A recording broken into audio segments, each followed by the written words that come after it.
தமிழகத்தில் அதிமுக கூட்டணிக்கு இனிமேல் யாரும் வரப்போவது இல்லை. பெரும்பாலான கட்சிகள் எந்தெந்த கூட்டணியில் சேர வேண்டுமோ அங்கு போய் இணைந்து விட்டன. அதனால் தேர்தலை நோக்கி பயணிக்க வேண்டியதுதான் என்று அதிமுக பொதுச் செயலாளர் எடப்பாடி பழனிசாமி கூறியுள்ளார். டெல்லி சென்றிருந்த அதிமுக பொதுச் செயலாளர் எடப்பாடி பழனிசாமி செய்தியாளர்களை சந்தித்தார். அப்போது மத்திய உள்துறை அமைச்சர் அமித்ஷாவை சந்தித்து தமிழக அரசியல் குறித்து ஆலோசித்தேன். 5 மாநில தேர்தல் பணியால் அமித்ஷாவுக்கு வேலை அதிகம். தேர்தல் முடியும் வரை என்னால் டெல்லி வர முடியாது என்பதால் முன்கூட்டியே அவரை சந்தித்தேன். திமுக கூட்டணி போல் எங்கள் கூட்டணி இல்லை. நாங்கள் அமைதியாக கூட்டணி பேச்சு முடித்து தொகுதி பங்கீடு பட்டியலை வெளியிடுவோம். எங்கள் தேசிய ஜனநாயக கூட்டணியில் ஒருவருக்கு ஒருவர் விட்டுக் கொடுத்து யார் யாருக்கு எந்தெந்த இடத்தில் வெற்றி வாய்ப்பு இருக்கிறதோ அந்த தொகுதிகளை ஒதுக்குவோம். 4 நாட்களில் எல்லாம் இறுதி செய்யப்படும். தாவேகவுடன் கூட்டணி பேச்சு நடத்தவில்லை என ஏற்கனவே தெளிவாக சொல்லிவிட்டேன். தாவேக தலைவர் விஜயும் சொல்லிவிட்டார். எங்கள் கூட்டணி கட்சி தலைவர்கள் யாரும் தாவேகவினரை சந்திக்கவில்லை. அவர்களும் எங்களை சந்திக்கவில்லை. இனிமேல் யாரும் அதிமுக கூட்டணிக்கு வரப்போவதில்லை. இனி தேர்தலை நோக்கி பயணிக்க வேண்டியதுதான் என்றும், ஏற்கனவே எக்ஸ்பிரஸ் வேகத்தில் அதிமுக பிரச்சாரம் போய்கொண்டிருக்கிறது என்றும், அதிமுக முன்னாள் அமைச்சர் சண்முகம் நடிகை பற்றி வாய் தவறி பேசியதை உணர்ந்து மன்னிப்பு கேட்டுள்ளார். அதன் பின் அதை பற்றி பேசுவது பொருத்தமாக இருக்காது. தேர்தல் அறிக்கையை இறுதி செய்து வருகிறோம். இன்னும் 1 வாரத்தில் அதிமுக தேர்தல் அறிக்கை வெளியிடப்படும் என்றும் எடப்பாடி பழனிசாமி பேசியுள்ளார். டெல்லியில் இருந்துதான் எல்லாம் முடிவு செய்யப்படுகின்றன என அதிமுக கூட்டணியை முதலமைச்சர் ஸ்டாலின் விமர்சித்த நிலையில், சோனியாவை சந்திக்க 6 மணி நேரம் கருணாநிதி காத்திருந்தது மறந்து போய்விட்டதா என்று ஸ்டாலினுக்கு அதிமுக கேள்வி எழுப்பியுள்ளது. ஸ்டாலினுக்கு பதிலளித்து அதிமுக வெளியிட்ட அறிக்கையில், கடந்த 2011 டெல்லி சென்று 6 மணி நேரத்திற்கு மேல் காத்திருந்து கருணாநிதியும் ஸ்டாலினும் கூட்டணி பேசினர்.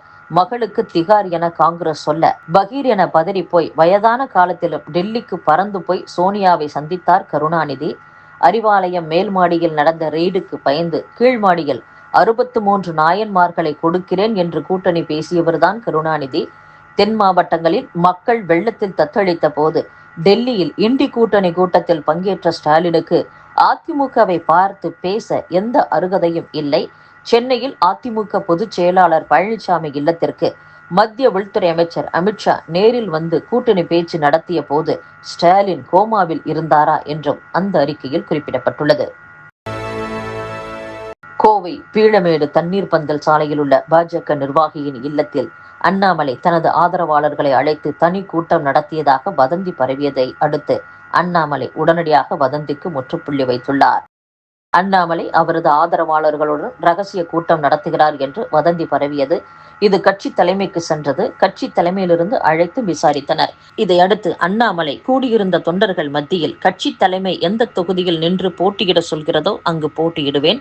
இன்று என்னுடன் தொண்டர்கள் போட்டோ எடுக்க விருப்பப்பட்டதால் வந்து போட்டோ எடுத்துக்கொண்டனர். நான் ரகசியமாக ஆதரவாளர்களோடு கூட்டம் நடத்த வேண்டிய அவசியம் இல்லை என்று வதந்திக்கு முற்றுப்புள்ளி வைத்துள்ளார்.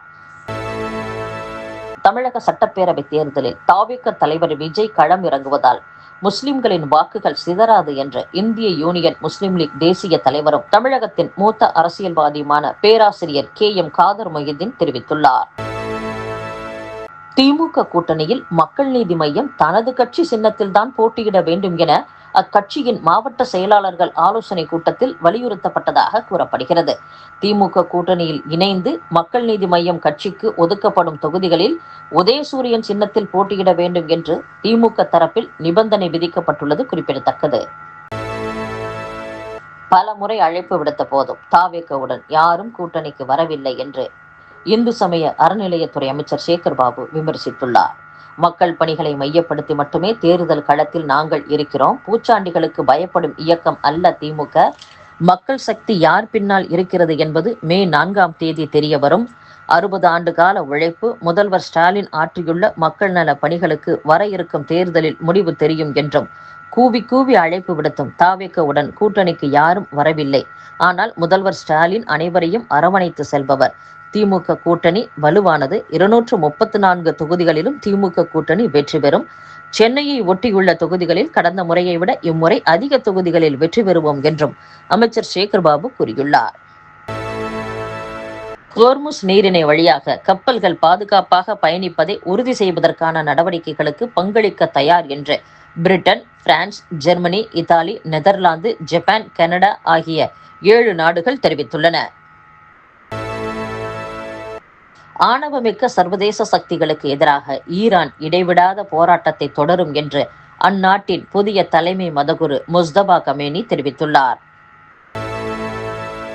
அமெரிக்க போர் விமானங்கள் இலங்கையில் தரையிறங்குவதற்கு விடுக்கப்பட்ட கோரிக்கையை தனது அரசு நிராகரித்து விட்டதாக அந்நாட்டு அதிபர் அனுரகுமார திசநாயக்கே அந்நாட்டு நாடாளுமன்றத்தில் தெரிவித்துள்ளார்.